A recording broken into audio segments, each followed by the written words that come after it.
So what time's the 7 o'clock meeting start? 7 o'clock. So whether you're seated or not, here we go. Who is here at this meeting for the first time ever? Anybody? Good. First of all, welcome. To those of you online, welcome to you. What we do here is we take a look at the suggested instruction for a step or so a week directly out of this book, and we use this book in 12-step recovery. Why? The process described by the authors of this book has been proven to work without addicts of the hopeless variety, addicts to alcohol and other substances. So what happens here, the authors in their foreword to the first edition said to show others precisely how we have recovered is the main purpose of the book. And so we continue in that tradition. Someone showed me, and I'm going to show you, not what the book says, but how I find what it says to me. And then I'll encourage you to have your experience with it. If we both do our job, we'll share a spiritual experience in this room tonight. How many of you have been here before and can witness, show of hands, that happens?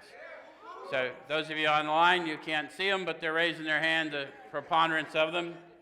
The anonymous nature of this thing, you just have to take some things on faith.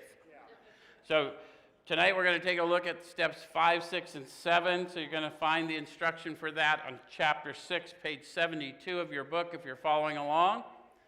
And it's a good idea to have a book. It's a terrible idea to let someone else read your book for you. If you allow someone else to read your book for you, you've given them the power to think for you. And I would recommend against that. How many of you have thought something was true because someone you trusted told you it was true, and then later found out while you were pronouncing it was true that it was not true? Yeah, so it's always a good idea to be armed with the facts about yourself, and if you're going to talk about something that you're going to be a subject matter expert in, I would not take somebody else's word for what it says. You won't have much credibility if you do. Okay, so if we're in chapter 6 together, it's going to make an assumption about some things we've already done. So let's see, how many of you have had a spiritual awakening as the result of the steps and is endeavoring to work with others? Wow, a lot of you. And how many of you are at least willing to consider getting someone to help you through the process? Okay, a few more. So good. Those of you that are willing to consider, congratulations. You're already in step 12. You'll help them more than they help you. That's the all-inclusive nature of the process, the manner of living. Okay, so it said, having made our personal inventory, what shall we do about it? Question mark. How many of you have made a personal inventory? Did you know what you were going to do about it, or did you have some help? Okay, usually we have some help telling us, not only showing us how to do that, but what we're going to do about it, yeah? Okay, it says, we've been trying to get a new attitude, a new relationship with our Creator, and to discover the obstacles in our path. Is that what you've been trying to do? Yep. Half the original fellowship were atheists or agnostics, so they had to have explained to them why they would want a new relationship with a Creator they did not believe in. Do you think that's a valid question? Yep. So based on these people's experience, the reason if you do not believe that you might want a new relationship with Creator is what they discovered, regardless of the fact that half of them were once atheist or agnostic, that they had learned through the process that, number one, Creator was a tangible power found within them, and that the world reflected how they thought and felt. It didn't cause how they thought and felt. So therefore, if you're having a difficult time in creation, might want to check in with Creator by their witness. Any of you had a similar discovery? And if you haven't, of course, you take that on faith. If you've been having a shitty time in creation, then rarely have we seen a person fail who's thoroughly followed our path. Perhaps we check in with Creator and we come to believe. Make sense? Okay. So it says we have admitted certain defects and we've ascertained in a rough way what the trouble is. How many of you have done an inventory and have ascertained in a rough way what the trouble is? Okay. We've put our finger on the weak items in our personal inventory. Have you done that? Yeah. How many of you that have not done it don't really want to do that? Experience some fear. That's why it's a fearless moral inventory, because none of us want to do that. But all of us come here with a past, and until we find out what we were like, what happened, what we'd like to be like going forward, we don't gain access to the power we need to become the better version of ourselves we all seek to be. That's our witness collectively, yeah? Okay, so this requires action on our part, which, when completed, will mean that we've admitted to God. When we say God in 12-step recovery, what are we talking about? So for those of you that don't like the word God, we're talking tangible power, sensory power. You will feel it. When you do, we'll know. We'll call it to your attention, because we would cheat you to talk to you about the power we call God without a demonstration of the power. Right? Okay. To ourselves and to another human being, the exact nature of our defects. How am I going to do that if I haven't looked at the exact nature of my defects? I can't. What do they mean by the exact nature? The inventory helped me search it all the way back to the fear that drove it, right? Driven by 100 forms of fear, self-seeking, self-delusion, self-pity, I step on the toes of my fellows and they retaliate. That was their witness. Then I went through and looked at my self-seeking behavior, my self-delusion, and all of those things, and I found that fear drove it in me as well. So I get back to the nature of this manifestation of self, which was some fear that I experienced based on a false thought of who I was or who I thought God was. Anybody relate? Okay. So this brings us to the fifth step in the program of recovery mentioned in the preceding chapter. This is perhaps difficult. How many of you looking at the fifth step go, yeah, that ain't happening? How many of you are okay with telling people some things because you can read it in the paper? But I'm not really willing to tell you all things. Like there's this thing, we're not going to talk about that little thing. Okay, so especially discussing our defects with another person. So all of us have that. What we suggest to you at that point is don't stand there in step 1 fearing 5. Make your admission, have your encounter, ask the encounter to inform your decision, have your eyes open. You'll be ready for 5 when you get there. Make sense? Okay. So we think we've done well enough in admitting these things to ourselves. So what does that suggest to us the authors did first? They thought that admitting it to myself was cool. What's next? How many of you have tried that plan? Most of us have employed that plan, right? Okay. So what they say after that is in actual practice, we usually find a solitary self-appraisal insufficient. So number 1, don't beat yourself for having the same plan as they had, because rarely have we seen a person fail who's thoroughly followed our path. You'll eventually come to know that the path is not the process, it's the power, but that's a revelation will come up in you. Right? So many of us thought it necessary to go much further. We'll be more reconciled to discussing ourselves with another person when we see good reasons why we should do so. Is that true for you? I'm open to some leveling of pride, some self-searching if you can show me why. And of course, if I'm standing before them, I'm the reason why. I once thought and felt as they did. But I doubt I'd made much progress had I not taken action. This is the action I took. This is what I experienced as a result. I once was this.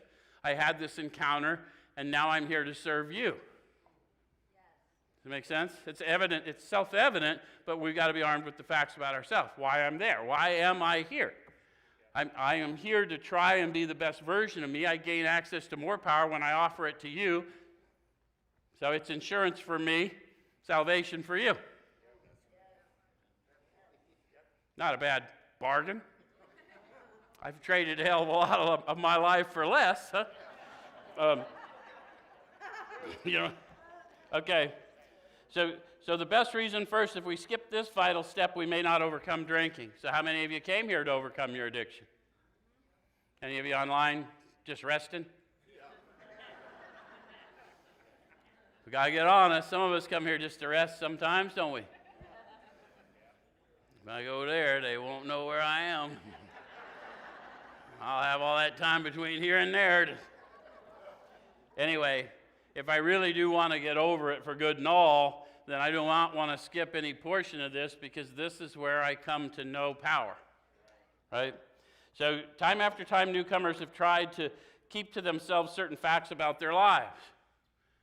Everyone after Dr. Bob is a newcomer. So if you got here in the last 80 years, you're a newcomer. How many of you tried to keep some facts to yourself? How many times today?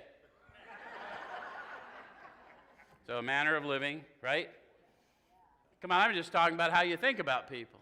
How many of you would like for everyone to see all your thoughts?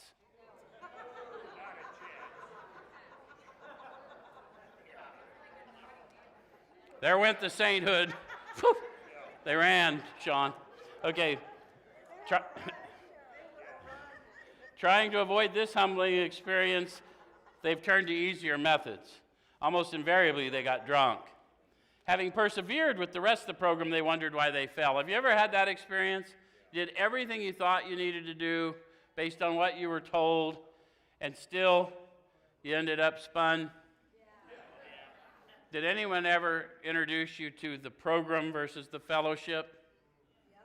Because there's a difference in the program and the fellowship. They said, here are the steps we took, which are suggested as a program of recovery, not here are the meetings we attended, which are suggested. So if sometimes we make that mistake, and sometimes we do an inventory, but we don't start prosecuting amends, or we don't go out and help others. Any of you ever done that? I show up at the meeting, and that's my 12-step work. Okay, but intensive work with others ensures immunity against drinking. It works when other activities fail. And I don't come to know power nearly so dramatically as when I offer myself to another and something comes out of me that I'm quite sure was not in me. Does that make sense? And then I come to believe. Okay. So the reason why they fell is there is no rest of the program. It's a manner of living, not a workbook exercise. Okay? All right. So we think the reason is they never completed their house cleaning. So when is my house cleaning complete? Somewhere out there in 12-step land, when I've converted what I thought was a wasted life into a meaningful experience, a salvation experience for somebody else. And then all of a sudden, the healing I desperately needed that I didn't know I needed flowed through me. Yep. How many of you, there's a lot of people in here that have history, right? How many of you have had the experience of being able to use what you thought was a terrible experience, and maybe even an experience where you treated someone very badly, in a witness of grace that you had received and why you are now there to... Absolutely, most of you. Some of you are feeling that. Who's feeling that? There you go. So when you feel that, that's not coming from up here, that's happening in you. That's the power we call God. Okay? All right, so they took inventory, all right, but hung on to some of the worst items in stock. They only thought they had lost their egoism and fear. They only thought they had humbled themselves. The word thoughts in italics, why do you imagine they did that? Because the problem is the mind. And they wanted to call our attention to that we had made that because our nature is that, well, we don't always remember everything we think we know, right? So how many of you have thought you lost your egoism? The sound of that seems a bit foreign, doesn't it? Have you ever thought yourself selfless?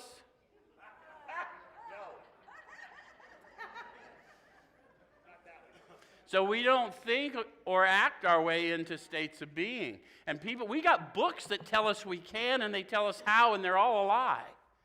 You can only be in a state of being, and the minute you realize you are in that state of being, you're out.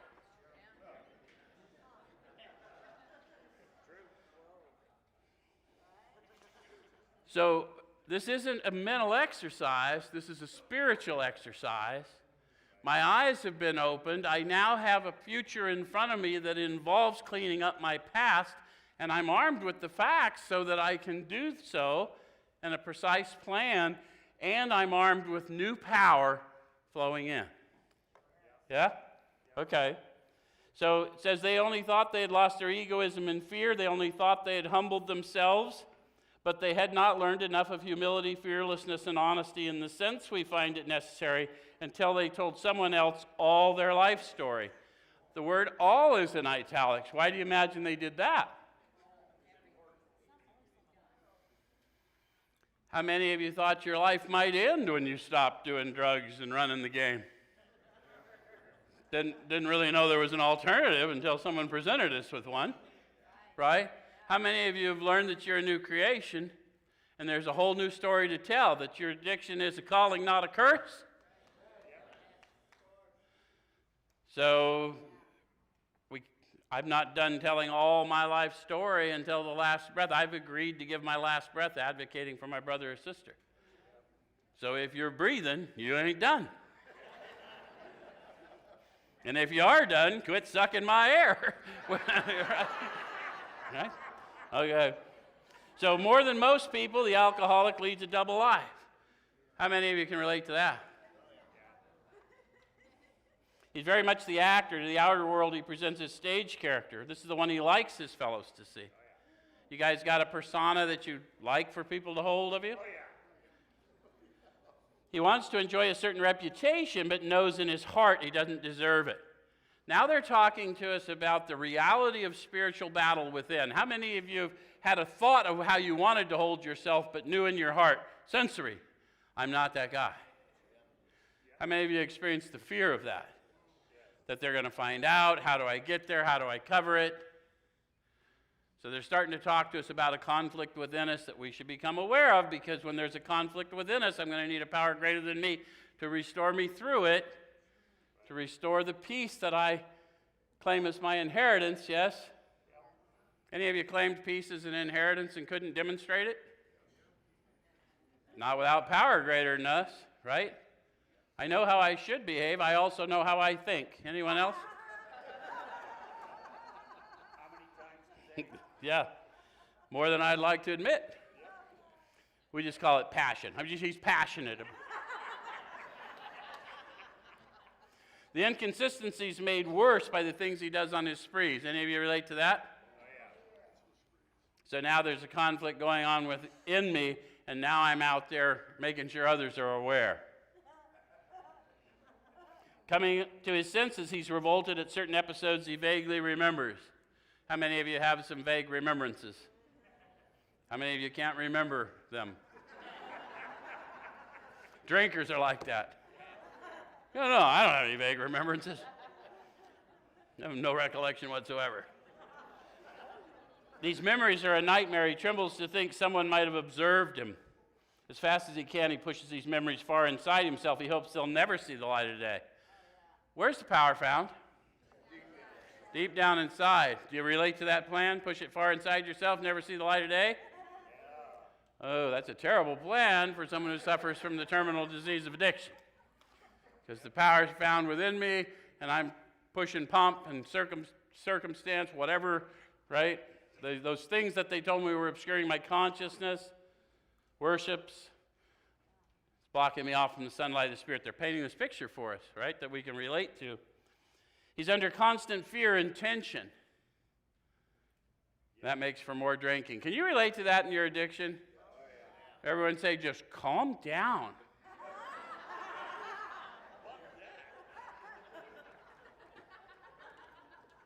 Yeah. That is that unrest in the spirit that I'm able to calm by ingesting spirits. But the synthetic spirits have now turned on me. Anybody relate? Okay. So psychologists are inclined to agree with us. How many of you have seen professionals in the psychiatric world along the way? There should be more hands up than that. I know where a lot of y'all come from. We read your review.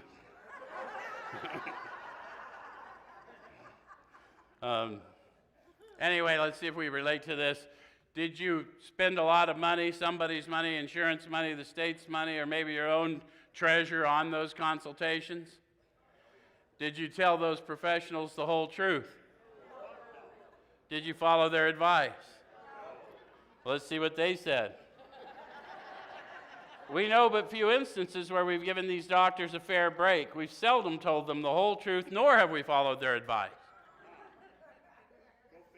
So you might want to, if you relate to that, you might want to just read a little further in the book, right? Because this is why we admonish people, do not share your opinion if you're trying to help people. because we are people as a class who have spent thousands of dollars on informed medical opinions, lied to get those opinions, and then ignored the results of said opinions. That's told you how I value opinions. So, but I am profoundly affected by experience, especially one different than I'm having.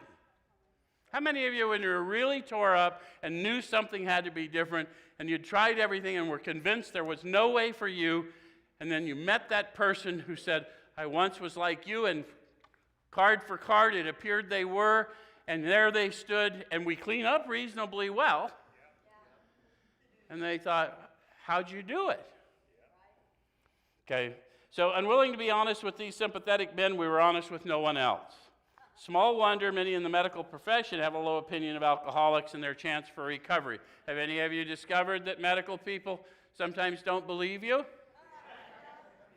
Did they tell you were exhibiting drug-seeking behavior? Kind of the way they got the system set up, ain't it? If I don't get it on the corner, I got to come to you, and you write me a paper, and I take it to the corner. And if I don't say the right things, I don't get the right paper. None of you learned that system? Some of you did. Okay, we must be entirely honest with somebody if we expect to live long or happily in this world. And ultimately, you're going to find out that somebody is you. And then once you get honest with you, then all the other things start to unfold. Okay? And if you could get honest with you, you'd have done it by now. So coming to believe in a power greater than you might be a good idea, simply because when I hear people say, well, I decided that every day for years. But the encounter is profound. Yeah. So rightly and naturally, we think well before we choose the person or persons with whom to take this intimate and confidential step. How many of you have had that experience, had to think about it? Who should I pick? How many of you were afraid to go ask because you didn't want to be a bother? How many of you are afraid to ask because you wanted them to like you and you really didn't know how intimately you wanted them to know you? All of these are reasons why we might be afraid. Number one, you honor us with your story, and by the time you get to us, we already know whose you are, so we really are not that concerned about who you have been because we know who you're going to be. So those of us belonging to a religious denomination which requires confession must and of course will want to go to the properly appointed authority whose duty it is to receive it. So if you have a religious practice that requires confession, by all means go to confession, but that's not a replacement for your AA stuff necessarily, because they may not be trying to get to the same thing in the confessional that you're trying to get to. You're trying to get a testimony. They're trying to give you admonition or absolution or something of that nature, right? Some combination.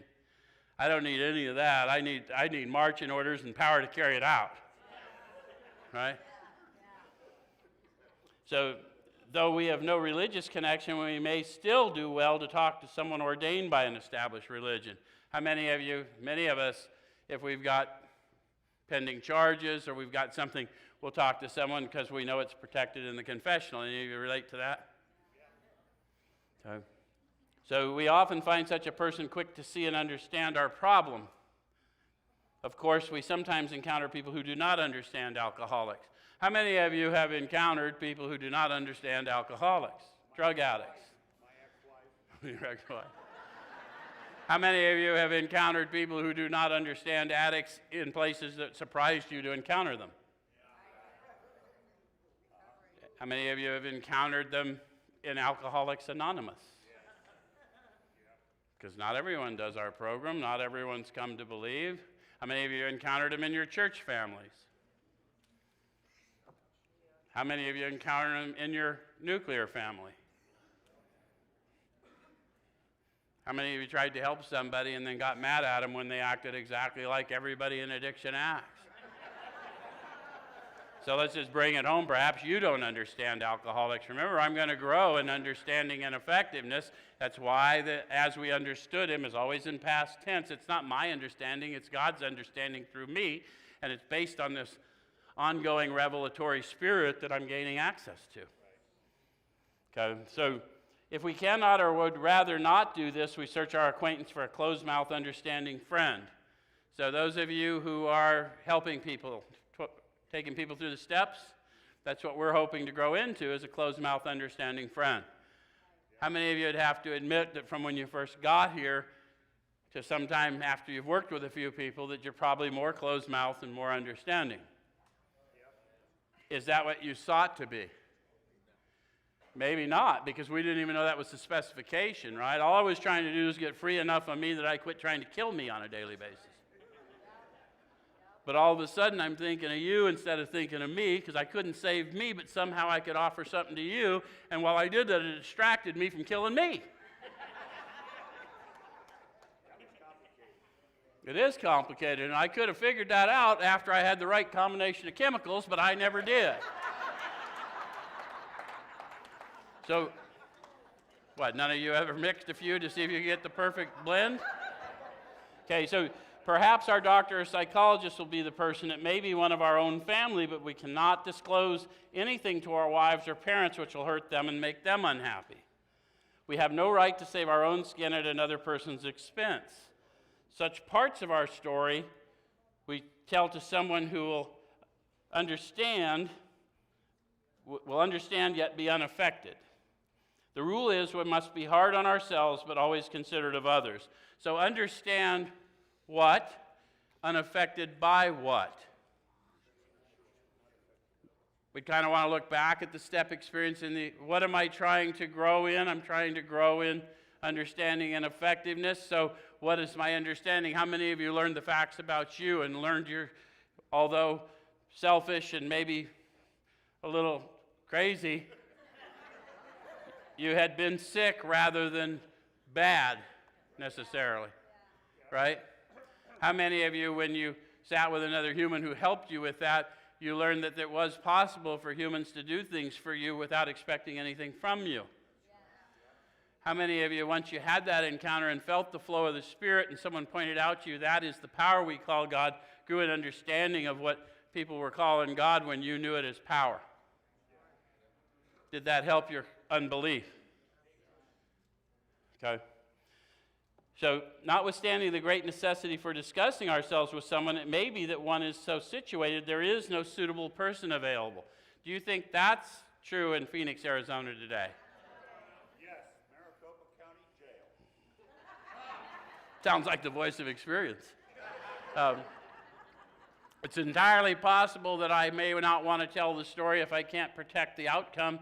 And as Sean brings out, if you're working with somebody in the jail system where they can't hide it, they can't do it, there may be stuff on there they just assume the authorities were unaware of for a minute while they're growing. Any of you ever had any of that? It'd be good if they just keep that on the down low, right? Okay. So the whole point is that it's not whether I think there's a reason suitable, it's where are they in their level of fear and what can I do to facilitate it? And they've got information here to help us with that, right? So it says, if that's so, this step may be postponed only, however, if we hold ourselves in complete readiness to go through it at the first opportunity. So when the one you're working with says they're not ready, then you say, I understand. If you're working on willingness, if you're asking for power, then what I would suggest to you is just hold yourself completely ready when that opportunity comes and put me on speed dial. Right? Because it really doesn't matter. We don't win points by signing them up. Some people, you'd think so. You'd think they'd get a trophy or something. We say this because we're very anxious that we talk to the right person. So how many of you can recall really wanting to make sure you got the right person, and when you thought you had the right person, you were afraid to bother them? That's what it's like to be very anxious. But it tells us they all had trepidation. They all had fear about confessing who they were, because we usually pick someone we would desperately like for them to like us, and now I'm going to tell them all the things I don't like me for. Don't diminish it. It's scary, right? We fear that stuff. So it's important that he be able to keep a confidence, that he fully understand and approve what we're driving at, and he will not try and change our plan. I won't be able to do that for somebody until I've started prosecuting my amends and got fit enough to never tell them what they should do. That's why the steps are in order, right? The reason that's the fitness step is I just tell them about me. I feel their fear. I know that fear. I've felt it. I know what you're feeling. I once thought and felt as you do. But I doubt I'd made much progress had I not taken action. This is the action I took. This is what I experienced as a result. And as a result, that power has brought me to you. You do with that what you want. I have not been dismissed, so I will be waiting for your readiness. You didn't call me. You can't fire me. All right? So when we decide who is to hear our story, we waste no time. So they gave us an indication of how we'll behave once we're ready to tell our story, what will happen. From third to fourth, they said, next we launched. And now they said, if I decide who's going to hear my story, I waste no time. You get it. How many of you have had the experience of just telling your story and couldn't, about halfway through, couldn't figure out, why am I telling this all? I even said that shit about the goat. We have a written inventory and we're prepared for a long talk. We explain to our partner what we're about to do and why we have to do it. He should realize that we're engaged upon a life and death errand. So this is why it's nice if you got someone in recovery helping you with it, because no one knows better than a fellow addict just how dire the situation may be if we don't gain access to power. And not in a week, not in a month, and not on your schedule. I got to get power now because I know where they sell it. Yeah. So most people approaching this way will be glad to help. They'll be honored by our confidence. And now they're going to talk to us about their preparation for this storytelling. We pocket our pride and go to it. Why'd they talk about, they paint a picture of pocketing our pride? Just surrendering these ideas of what this process looks like, right? How many of you had to do that? Maybe you didn't do it consciously, but really it was very difficult. You knew you had to get through it. Okay. Illuminating every twist of character, every dark cranny of the past. What do they mean by every? Yeah, and it isn't like the endless search for what is not there. The every is going to be that thing you're going, oh, that's just detail.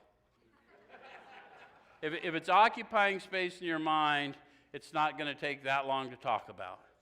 And all I can suggest to you is if you want to unpack, if you want to be free of you so you're free to be you, the best version of yourself, if you want that, then go ahead and spill it and see what happens. So it says, once we have taken this step, withholding nothing, we are delighted. They didn't say we might be. Some of us were, to a man and a woman. First 100, their story, the first several thousand. Once they had taken this step, withholding nothing, they were delighted. Sounds like they got a profound flow at that point, doesn't it? How many of you got to that point were not delighted? How many of you were holding something back? How many of you thought they would never know? Here's where you start to be proved the power of God. When you hold back, then you're holding back the flow. When you have the flow, I'll have the flow. I'll know you're experiencing delight when you're too dead to know you're experiencing delight, just like was done for me. I will experience that freedom even if you don't, and I'll call it to your attention, just like what was done for me. And I'm an addict, and if you're holding my hit, I know. So I'm going to tell you, whatever you're holding back, cough that shit up, because I want my flow. Yes? How many of you had someone do that for you? That's the difference between talking to another addict and talking to the confessional. So then it talks, that happened to you too, huh? Okay. And then you guys that didn't hold anything back, we'll explain how that happened too, but we're just trying to narrow it down now. So here's some more promises of the fifth step. We can look the world in the eye. We can be alone at perfect peace and ease. Think about that. That's new right now. How many of you have tried to be alone, forget perfect peace and ease, and found that it just got disturbing in a hurry? But there's a promise that I'm going to be able to be alone at perfect peace and ease, right? So these are things I should want because that turmoil I've been living in has been difficult, yes? Our fears fall from us and we begin to feel the nearness of our Creator. Now, half of them were religious people who were dying in addiction, and so that may have been not so much of a surprise for them, but half of them were atheists or agnostics, declared. But to a person at this point, they began to feel the nearness of their Creator. Where is the Creator found?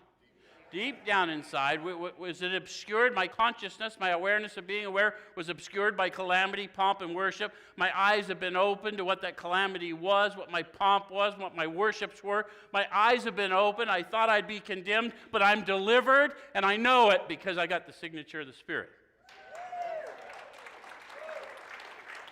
Pretty cool, huh? Some of you felt it. Okay.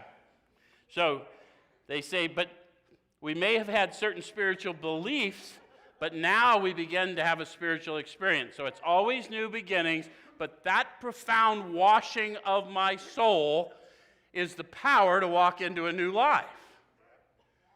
And now I'm going to learn discipline from here. Does that start to make sense? Okay. So it says the feeling that the drink problem has disappeared will often come strongly. Why do I need that feeling when I got this feeling? How many of you did not eat when you were drinking because you did not want to wreck the buzz? Once you get a spiritual buzz of the divine nature, you will not want to eat of the world quite so ravenously because you do not want to wreck the buzz. I'm just telling you. We feel that we're on the broad highway walking hand in hand with the Spirit of the universe. So they painted a picture. How many of you felt like you lived a lot of your life on a tightrope? It's got to be perfect all the time. Okay, now we're walking hand in hand with the Spirit. Broad highway. See the picture? Some of you felt the picture, right? Okay.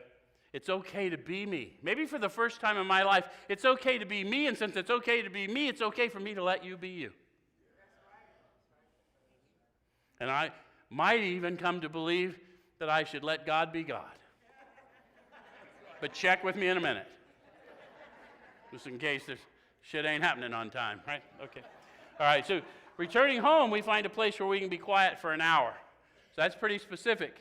They told us they were going to give us precise instructions on how they recovered, so they told their story. They went through that process. Someone helped them with that. Then they went home to be quiet for an hour, because now their eyes are open. Carefully reviewing what we've done. What have we done?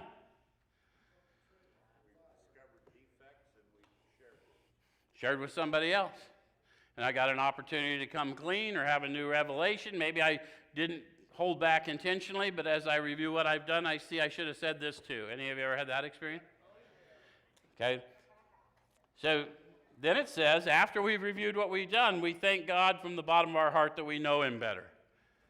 When they talk about a knowing, they're not talking, they already told me this isn't a belief anymore.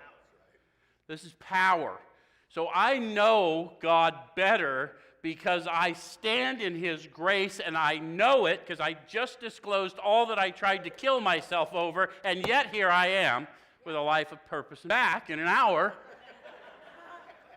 And I better have done something because He knows when I ain't doing nothing. Okay. So we're building an arch through which we shall walk a free man at last. Is our work solid so far? So go inward. You now know the power we're talking about. You ain't hiding anything from anybody. He knows everything about you. Come as you are. Am I right? How free do I want to be? Okay. Are the stones properly in place? Have we skimped on the cement put in the foundation? Have we tried to make mortar without sand? So let's go back to 58, 59. I always do that. Good thing you're here, Sean. I would have missed it. So page 59. I really would have missed it. I do it every single time for years and years and years now. I think I do it just to irk him. So here are the steps we took, which are suggested as a program recovery. The first 5 proposals. We admitted we were powerless over alcohol. So we got to take that concept first, because that's an instruction. It's not an experience. That's what they did. Who's we? The first 100. So if I want what they have and I'm willing to go to any length to get it, then I'm ready to take certain steps. So the first thing they did is they admitted they were whooped. So powerless when? Before, when I'm drinking, and after I am drinking. Pretty much I'm powerless all the time. How many of you thought you're only powerless after you use drugs again? Because I've heard that taught, but that's silly. If you know yourself to be an addict, and they talk about the insanity of the first drink, then clearly I was insane before I did it, knowing what the outcome was going to be. Right? So I'm powerless all the time. I'm without defense, and although I may sometimes appear to have control, I never really have control. Yes? Okay. So then it says that our lives had become unmanageable. They didn't tell me about that till they started showing me 2, that inability to control my emotional nature, prey to misery and depression. How many of you discovered you were prey to misery and depression after you sobered up? It'd be good if we told people that before they went to the shrink. Because, and I have nothing against people being on meds. What I'm saying is, if you don't need meds, and I'm the guy who doesn't need meds to go get meds. I operate in want, not need. I'm the only one, huh? So those things, the unmanageability is going on within me, but I didn't cop to it till 2. Right? So if I'm going to calm the storm within me and I'm not going to use drugs, I better encounter power greater than me. Yeah? Okay. So then it says we came to believe that the power greater than ourselves could restore us to sanity. So what is insanity? Continuing to use and drink. Yeah, I mean, the obvious thing is that. The author says it's an appalling lack of perspective. They say it's the inability to think clearly. Any of that? So if I'd like to have that restored, then what I need to do is come to believe in power, capital P, greater than myself. So where did they tell us they found this power? Deep down inside. And how'd they find it? Sometimes they had to search fearlessly. And now, I took that on faith, but now I've done a 5th step, and I've begun to feel the nearness of my Creator. See, we don't ask you to take too hard of terms. God doesn't make too hard of terms. He doesn't expect you to believe blindly. That's why they went to all that trouble explaining to you electrical theory. Right? We believe in electrical theory, but not because we can fully comprehend it, but because we've experienced its effects. So in the same way, we don't expect you to come to believe in God until you've experienced His effects. And His effects are a changed life, the ability to think clearly. Does that start to make sense? Okay. So based on that encounter, I've made a decision. And the decision was blind, but I just asked to go inward and find what calamities, pomps, and worships have been obscuring my consciousness of this idea for me and this power within me. Does that make sense? So it's not my idea, it's God's idea planted within me, but my consciousness of it has been obscured by calamity, pomp, and worship. And once I identify that, the minute I discover the purpose for which I've been created, the power to carry it out is self-evident. It just shows up. I wouldn't recognize the purpose if I didn't experience the power, because I had been blind. Anybody? Everybody been in that rat race? Oh, this isn't going to go well. Oh, well, let's go.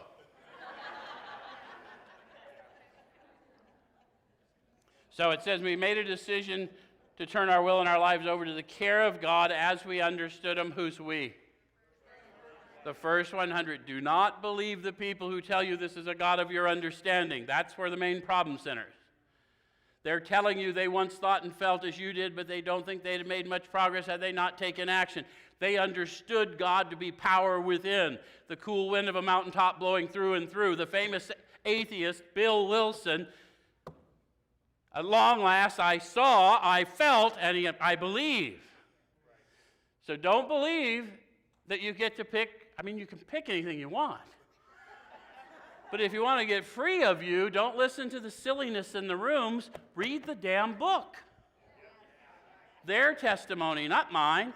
I'm getting mine when I do what they did. Right? Okay. So, we made this decision, and it said we made a searching and fearless moral inventory of ourselves, and now we're back to where we had started, which was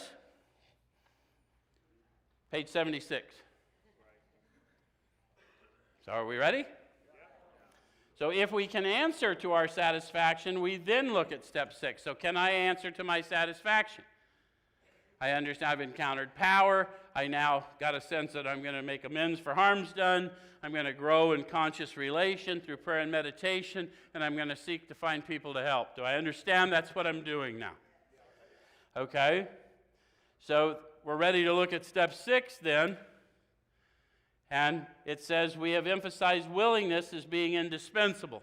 So how many of you got to step 6, had been armed with the facts about yourself, still saw some stuff you weren't quite willing to go take care of? Like all of us, right? If we're honest. Because there's some serious stuff there sometimes, or we think it's serious, or it really is serious, or some combination thereof. Are we now ready to let God remove from us all the things which we have admitted are objectionable? And there's a question mark. Eyesight without insight, spiritual blindness. So, am I really ready to let God take them? They've told me the entirety of the instruction. What is the instruction? I'm going to let God take them. So the next question is, how do I let? How many of you thought you let? I thought I turned my will over. You ever heard that one? Yes. What happened? I don't know what happened, man. I just woke up and they tell all these shit here. Well, you must not have turned it over. You ever hear that? I thought I turned it over. How'd you turn it over? Well, just say the prayer. You ever hear that bullshit? I said that fucking prayer. And here I am. So the let isn't the prayer. The let is go where God guides me. I've just written a roadmap. I've got amends to make. I got people to talk to about this redemptive power I didn't believe in until I just went through this process. At least not sufficiently to offer myself as a healing instrument to people. Right? Because that's not self-confidence, that's God confidence. It's different. Okay? So can he now take them all, every one? They wouldn't have asked that twice if they didn't know we had some hesitation, would they? So this is where people have told you to separate, right? They tell you suggestively to the wife, to the family, to the employer, get a circle of support around you, then we'll tackle the big stuff. It'll come in time, right? Okay, but get a priority list because you got to start somewhere. And if you're not willing to do anything else, go sit with another alcoholic. Nothing ensures immunity so much as intensive work with another alcoholic. Right? We learned that we had to fully concede to our innermost self that we were alcoholic. If I'm not willing to take the next indicated action, I obviously do not believe that. So I'm not in step 9, I'm in step 1. That's a bad place for me to be. Right? So now I'm going to seek power. Do you understand the manner of living now? Okay. So if we still cling to something we will not let go, we ask God to help us be willing.